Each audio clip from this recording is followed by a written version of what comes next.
Dahil parang niluloko mo kami dito sa Hindi komite. po. Ha? Hindi po. I'm not asking your answer.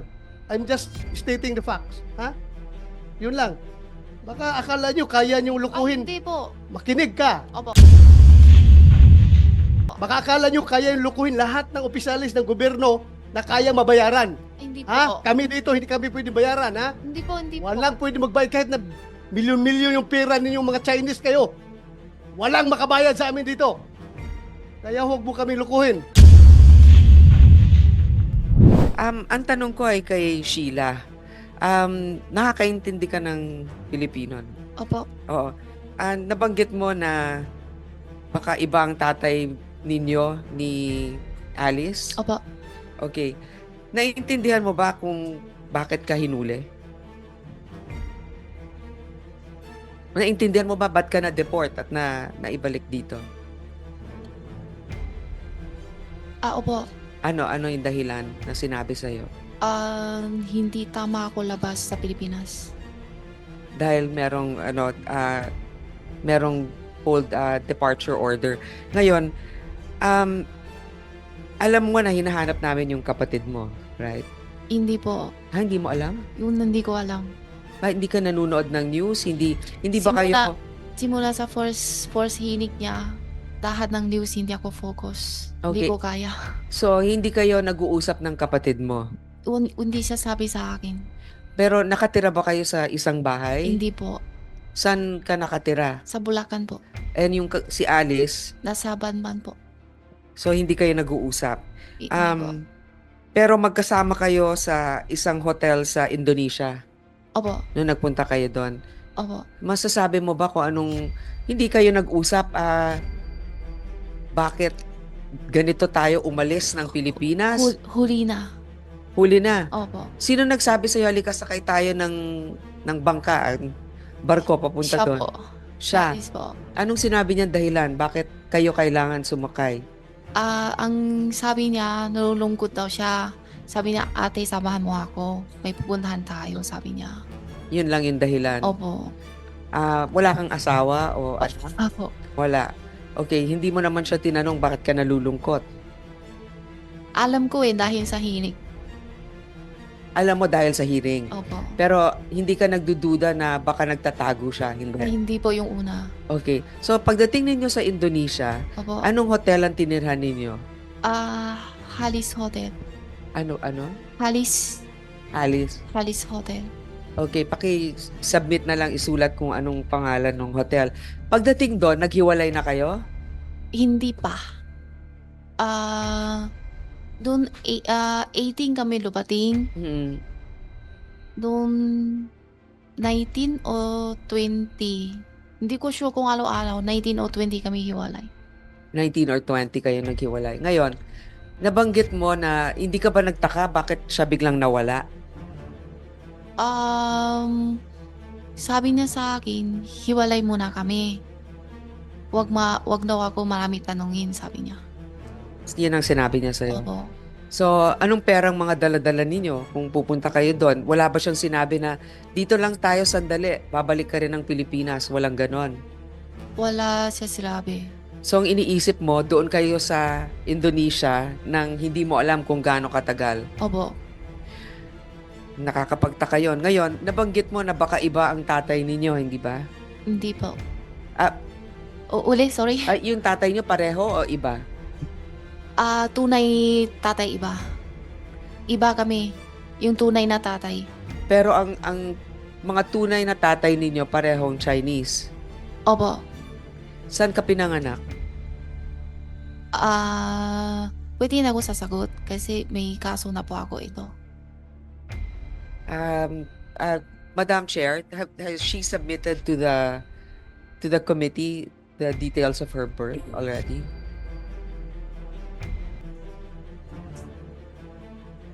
We have a birth certificate, Sen. Grace. Ang problema lang, may false entry doon. Kasi sa birth certificate nakalagay, dito siya sa Pilipinas ipinanganak. Oo. Pero kanina, sinabi nila, Actually, hindi dito, kundi sa China ipinanganak. Okay.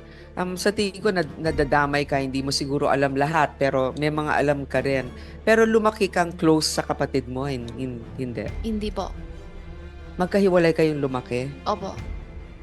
Okay. That will be all for now, Madam Madam Chair. Chair, Salamat, Sen. Grace. just Before to clarify Sen. lang, Joel, can I just clarify lang yung sinabi briefly niya? please, kasi Opo, naghihintay si binanggit Sen. ni Doroy. Sen. Grace kanina, hindi kayo close ni Alice. Yung lumaki. Oh, hindi kayo close. Lumaki. Ano ibig sabihin nung hindi kayo close na lumaki? Yung malaki na ako at saka first time ko siya kita. Kasi Madam Chair, kaya ako binabanggit yon. Naguguluhan po ako na hindi sila close, pero si Alice ang nagdidesisyon para sa kanya. In fact, siya yung may Kasi hawak. po, ang intindihan ko po, ang sabi po di Madam, siya, akong close pa kaming lumaki. Sabi ko hindi. So ang ibig sabihin, hindi mo yung lang for- naintindihan, ang pagiging close, yung magkasabay kayong lumaki. Opo. Hindi kayo Oo. magkasabay lumaki. Pero close kayo kasi pag nagtitiwalaan mo opo. sa lahat. Pero hindi kami Oo. lumaki. So kailan mo siya na-meet, yung sister mo si Yung Alice? first time ko dito sa Pilipinas. Doon lang kayo nagkita Opo.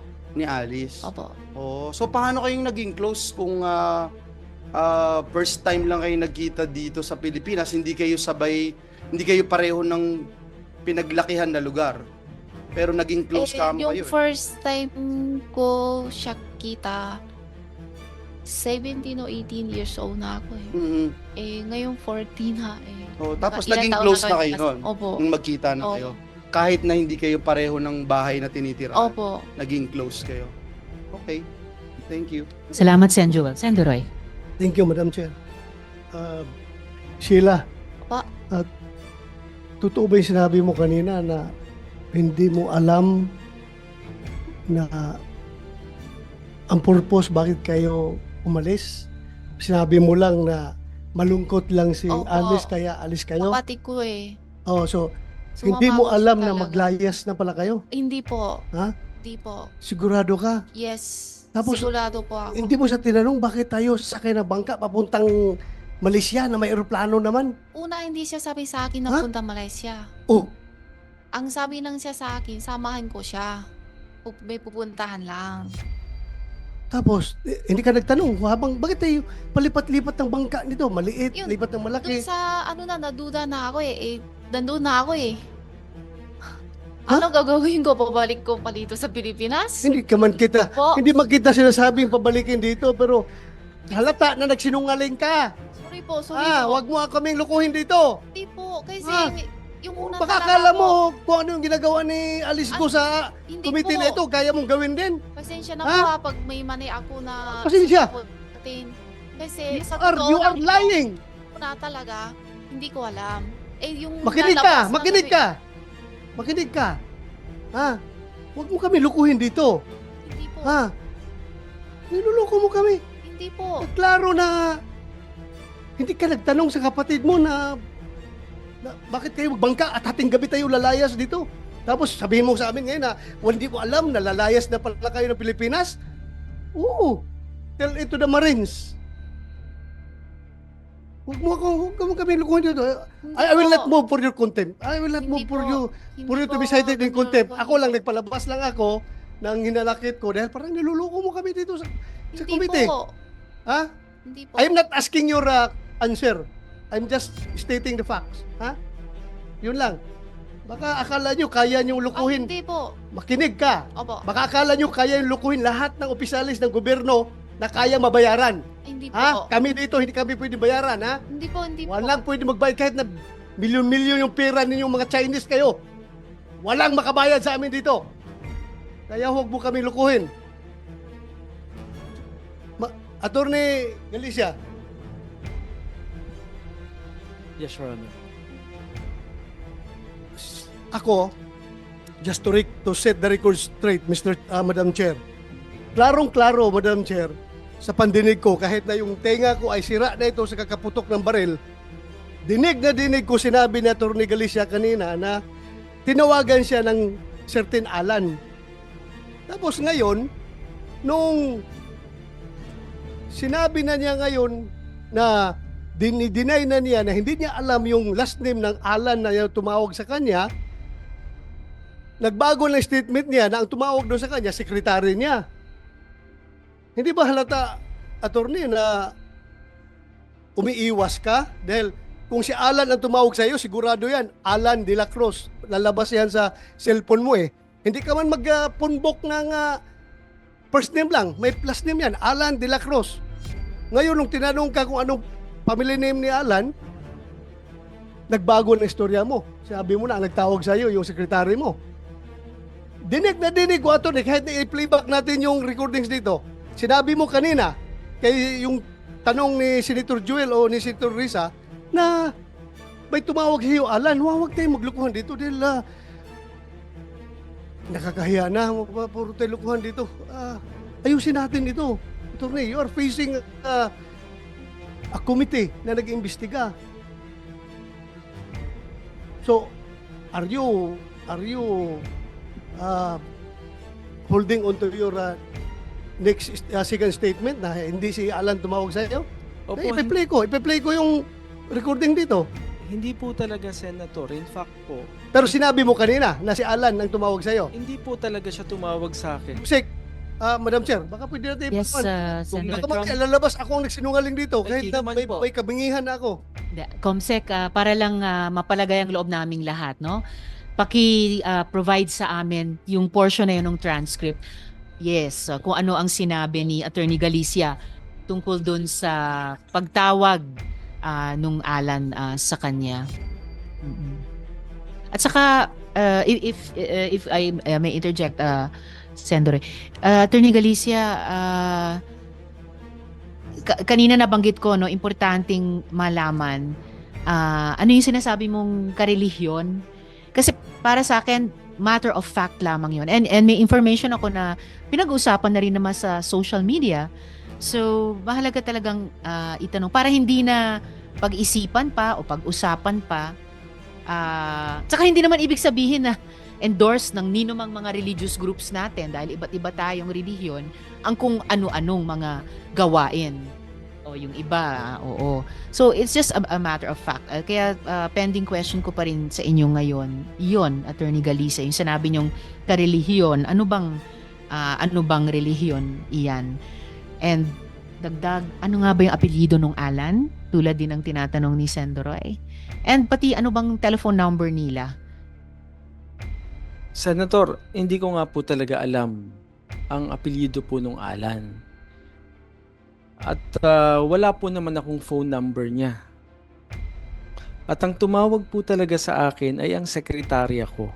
Kung nagkamali man po Iniintay ako, namin yung sige transcript po, sige niyan. po. In Kung fact you po, were saying, kung nagkamali man kayo, kung nagkamali man po ako siguro kanina sa pagsasalita kasi nakaka-tense po kasi yung nandito ako at nagsasalita sa harap ninyo. mas Hindi matitense po ako, kasi- attorney, kung hindi nyo sasabihin lahat ng totoong sagot sa aming mga tanong. Opo, pero hindi po ako nagsisinungaling. So ano nga po ba yung, sabi nyo, magka-relihiyon kayo nung Alan. So ano ba yung relihiyon nyo na sinasabi nyo? Ah,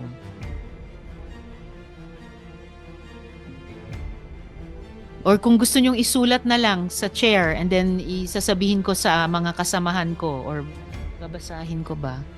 I mean, ako, katoliko ako.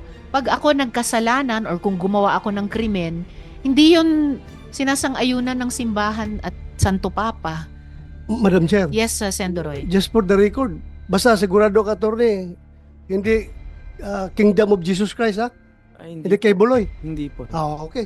Yun pala. And in fact, Sendoroy, exactly, kahit lahat ng KOJC, hindi ko nilalahat. Madam Chair, Sen, may I Joel, just before pound we on what continue. you are saying? Kasi Attorney Galicia, baka kasi akalain ng lahat, kahit banggitin na po, lalo ngayon na parang nagkaroon ng lal bago banggitin yung relihiyon, wala akong kinalaman yung relihiyon na sa anumang gagawin po natin dahil sariling desisyon po natin yon. Ngayon, pag hindi nyo po sinabi rin, yun ang magiging dating kasi sa taong bayan na parang pag ganito yung relihiyon, ganito yung gagawin. Hindi po ganon. Kaya paulit-ulit po nating sinasabi yun, walang kinalaman ng anumang paniniwala o relihiyon dito dahil sa huli, ang bawat desisyon na gagawin natin, the decision we make dictates the life we live. So, Yun po yun, no? Tayo yung nagdidesisyon sa bawat desisyon natin. Walang kinalaman yung relihiyon. Salamat, Madam Chair. Salamat, Sen Joel. Attorney Galicia, familiar po ba kayo sa Diaryo Arangkada? May Opo. role ba kayo doon? Meron po. Okay, so familiar. Ano pong role nyo doon sa Diaryo Ako po Arangkada? yung publisher nun. Okay, publisher. So, parte po talaga kayo sa Diaryo. So, bakit yung sinasabi na di kayo updated sa balita? Hindi ba Arangkada dapat up to date? Hindi ba kino-cover ng Diaryo Arangkada itong mga pagdinig namin tungkol kay Alice In-expect Guo? ko na po na yun po ay sasabihin po ninyo. Yes. Pero sabi ko nga po sa inyo, I'm just trying to be truthful po sa pagsasalita ko dito. Pero sa totoo lang po, hindi ko po talaga alam na may warrant of arrest siya. Hindi ko alam kung maniniwala kayo sa akin, pero yun po ang totoo. Well, mahirap po sa publisher ng Diaryo Arangkada. Kung Diaryo Atrasado, maniniwala ako na hindi nyo alam na may warrant of arrest po sila. Attorney, lumaki daw si Alice Guo sa farm at nakatira sa Tarlac. Bakit kaya sa Bulacan pa po siya nagpanotaryo? Yan po, alam ko po, tatanungin nyo rin po yan at ang sagot ko po ay hindi ko po alam. Sa lahat naman ng notaryo sa Bulacan, bakit kayo pa po ang pinili niya? No? Hindi rin po masasagot. Kung Ah, personal tinanong nyo ba siya kung sino nagrekomenda sa kanya sa inyo para maging notaryo niya? wala po akong natanong na ganun eh. Ang sabi niya lang po sa akin, alis na lang po, salamat po attorney at wala na pong gustong tumulong sa akin. Parang, I wish that were true, pero hindi totoo eh. Mukhang maraming tumutulong na makatakas at kung ano-ano pa, makagawa ng mga akusasyon laban sa kanya na di umano ay kanyang ginawa at dahan-dahan ay nagsasurface po kami ng mga ebidensya dito sa aming mga pagdinig. So, sinasabi niyo po lahat ito coincidence lang na dinami-dami ng mga abogado at notaryo sa Pilipinas na kayo ang napili ni Alice Guo na maging notaryo sa kanya. Siguro po, Senator. Madam Chair, Yes, hindi ko Senator kaya Wells. dahil Attorney Galicia, dahil alam ni Alice Guo na magnonotaryo kayo sa kanya kahit hindi nyo siya kilala, magnonotaryo kayo sa kanya na subscribe and sworn before me kahit hindi siya nakaharap, kaya po siya lumapit sa inyo. Hindi ko kaya ganon? Hindi ko po yan alam, Senator. Pero siguro yun po yung dahilan. Ako, naniniwala po ako, yun po yung dahilan. Kasi sabi nyo kanina, hindi nyo po siya kilala, pero kung hindi nyo po kilala, di dapat mas lalo kayong naging mas maingat dahil gusto nyong malaman yung katotohanan dahil hindi nyo po siya kilala. But then again, hindi nyo po siya pinababa, nasa sasakyan po siya, hindi nyo po siya pinasumpa, hindi nyo po siya pinaglag doon sa inyong logbook, at binigyan nyo siya ng special treatment, kumbaga, attorney. Kaya para sabihin po na usual lang po, hindi po usual yung nangyari po dahil hindi nyo po ginagawa ito lagi-lagi doon po sa inyong opisina. Thank you, Madam Chair. Salamat, Sen Joel. At Attorney Galicia, may isa pang bagay na may misteryosohan ako tungkol sa pagpapanotaryong ito. Ayon sa isang interview sa isang opisyal, sinabi mo na hindi nyo siningil si Alice Guo para sa ibinigay nyong serbisyo. Ano po yung dahilan na inilibre nyo siya? Hindi ko po siya intentional na nilibre. Hindi ko na lang ho siya talaga nasingil. Paano po nangyayari yun? Naku sir, ang mga abogado, mga profesional, masinop, di ba? Ayan, may mga nagwo-walk out na po at hindi na nakakayanan. Paano po nangyari na nalibre po ninyo siya? Meron po bang sumagot na sa pagbayad sa pagpapanotaryo? Wala naman pong bayad talaga. Wala. Paano po magsusurvive ang bawat firm or opisina ng mga abogado o notaryo kung hindi po masinop, no?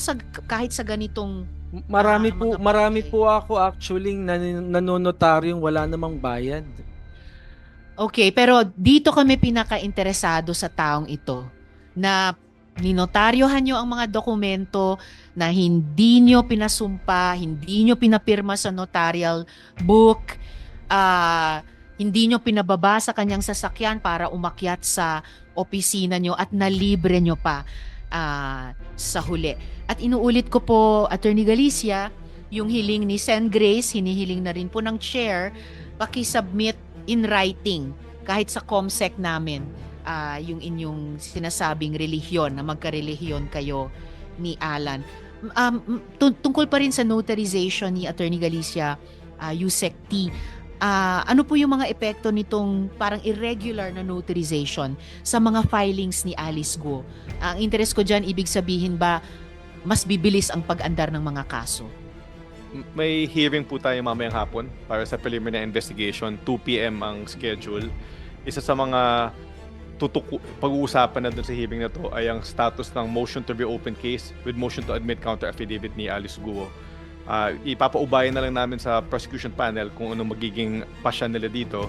Pero para sa akin, matimbang tong mga nabunyag dito ngayon, ano, na may problema tayo sa pagnotaryo ng counter affidavit ni Alice Guo, at bukod doon galing sa kapatid niya mismo na kasama si Mayor Alice na lumabas ng bansa.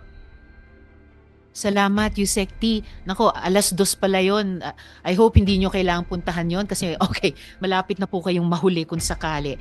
Sige, bago yung mga tanong naman para kay Attorney David, isang follow-up question kina Director Casio ng PAOK, kaugnay nung ipinakita natin kanina kay Miss Sheila, na passport saka stamps.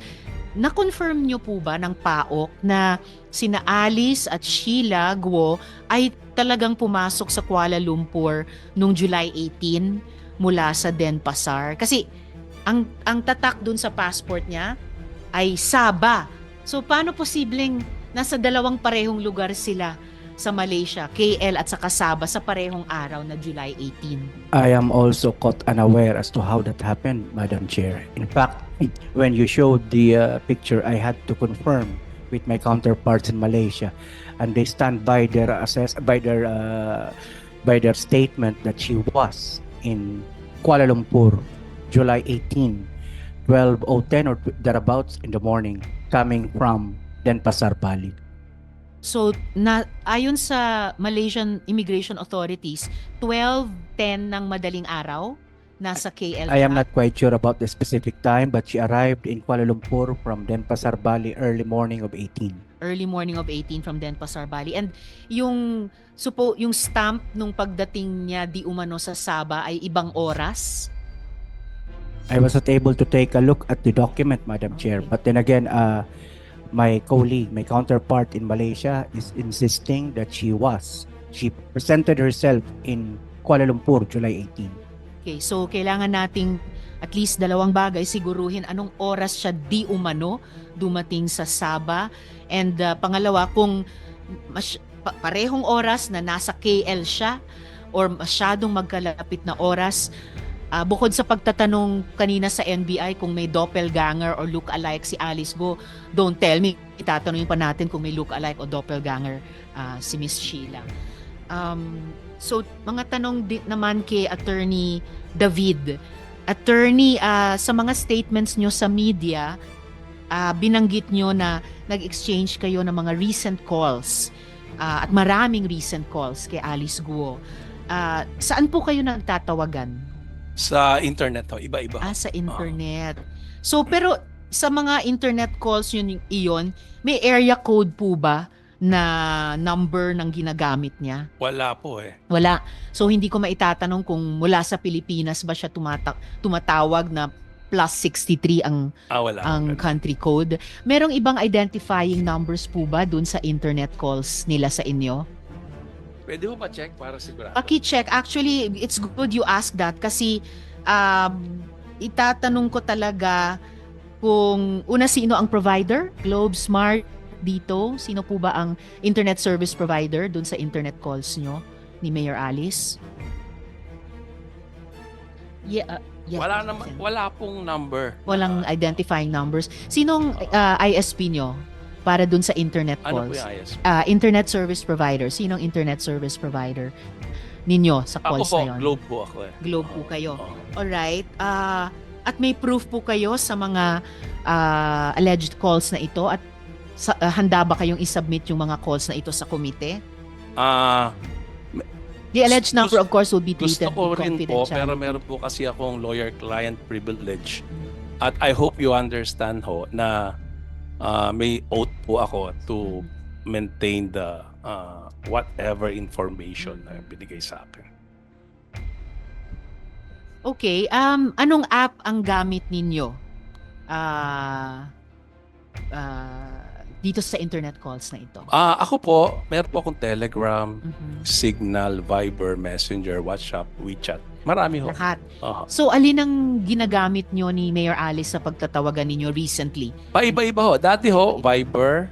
Okay. Noong una ho, before, when we were still attending the Senate hearing, we were using the regular Globe number. Yes. And then we shifted to Viber and then Signal. And lately, we were using the WeChat. Okay. So, yes, bago ako magpatuloy, Sen Grace. Actually,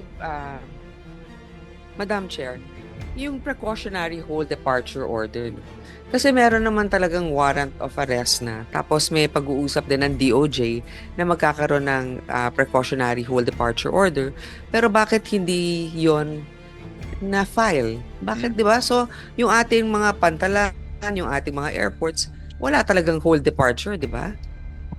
Yusek T, please. Tama yon, di po nag-apply ng PHDO ang mga fiscal natin. Ngunit may ILBO naman na inisyu na si Secretary Remulla sa Bureau of Immigration. Para sa amin, yung ILBO, pag ipagsama ito dun sa outstanding warrant of arrest ni Mayor Guo at pati na din dun sa pangangailangan niya ng travel authority bago makalabas ng bansa bilang isang public official ay sapat na, no? Parang ang sinabi sa akin ng mga naghahawak na fiscal na as a matter of strategy, di na muna nila sinalang yung PHDO.